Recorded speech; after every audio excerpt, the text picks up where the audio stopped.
Naam, klabu ya soka ya Yanga leo hii imekubali kichapo cha goli moja kwa sifuri mbele ya Silver Strikers kutoka kule nchini Malawi katika mchezo wa hatua ya mtoano wa ligi ya mabingwa barani Afrika CAF Champions League.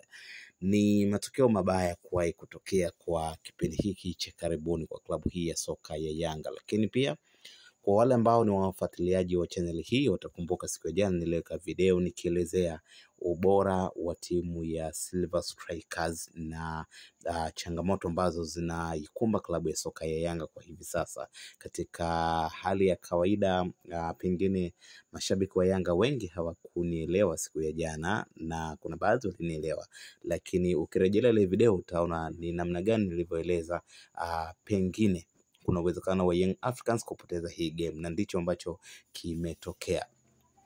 Kitu kikubwa ambacho nilisisitiza ni mabadiliko ya kimfumo, kwa sababu kama nilivyoeleza kwamba mashabiki wengi wa Yanga wamekuwa wakipiga kelele kutomhitaji mwalimu Romain Folz, na hii ni sawa kabisa kutokana na kutokuwa na mifumo mizuri. Siamini sana kama Young Africans hawakuwa bora katika pengine usajili uliofanya. Wachezaji kadhaa sawa hawadeliver kitu, lakini tunaona kuna wachezaji ambao wana experience kubwa na wana uwezo mkubwa, lakini tatizo ni mifumo mibovu ambayo pengine hili litakiwa lifanywe kazi mapema sana. Na nilieleza kabisa kwa ubora wa timu ya Silver Strikers kwa Yanga hii kuna uwezekano wa Yanga kupoteza, na ndicho ambacho kimetokea leo hii. Sasa kitu pekee ambacho pengine viongozi kwa sasa wanatakiwa wakifanye ni kuweza kubadilisha kocha, na fikiri hii itakuwa ni dawa ya kutengeneza timu iliyokuwa imara. Kuna mtu kama Pacome Zouzoua tumeona leo hii ameperform kiasi chake, lakini amekosa magoli.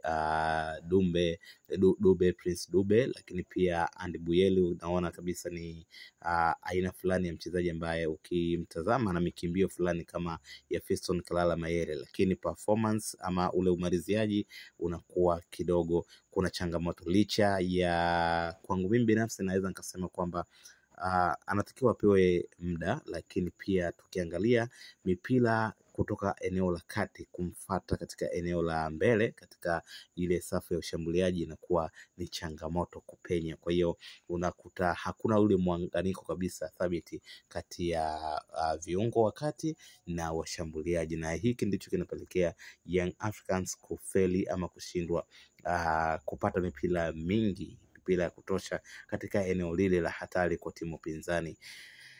Kwa hiyo kile ambacho nilikieleza jana ndicho kilichotokea leo hii. Young Africans wamekubali kichapo, na yote ni kwa sababu ya kutokuwa na mifumo mizuri sana. Timu inacheza kama si Yanga. Ukiangalia Yanga ya msimu huu kiukweli unachoka sana. Yani unahisi si Yanga ile ambayo ilifika levels za juu sana, na kwa hali hii kama viongozi wakiruhusu kuendelea kuwepo kwa Romain Folz katika klabu ya soka ya Yanga, aendelee kusimama kama mwalimu ama kocha mkuu, basi wategemee kama ikitokea kwa Zali wakavuka hii raundi ya mtoano, basi hawatavuka katika hatua ya makundi. Hiko ndicho ambacho kinaonekana kabisa, kwa sababu Silver Strikers ni timu mzuri kwa ligi yao, lakini haijafikia ubora wa Yanga, na hivyo mategemeo ya wengi ni kwamba Young Africans pengine wangeshinda ndani nje. Sasa kuruhusu goli inaonyesha kabisa ni kwa kiasi gani timu hii bado ina changamoto kubwa sana ya kimfumo.